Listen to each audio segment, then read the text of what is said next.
kabulastugan. Hindi malilimutan ang asaran na merong pikunan, lalo na rin ang unang niligawan, unang kabiguan. At dyan nasiseryoso ang usapan, ang pagdadamayan ng tunay at tapat na kaibigan. Kung mga buwan, kaibigan namang maaasahan.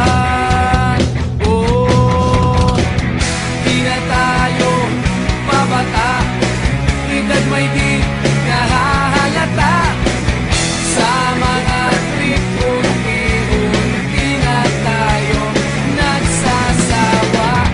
Pero kahit ganon, barkadang matatag hanggang sa ngayon. Minsan man magkita, tiyak may kwela, yan ang aking mga tropa.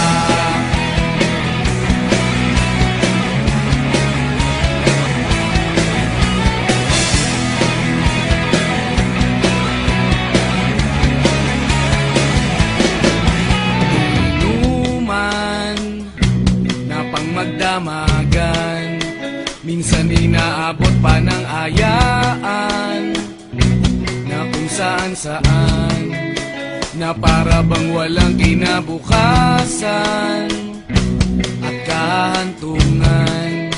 At dyan nasiseryoso ang usapan, ang pagpapayuhan ng tunay at tapat na kaibigan.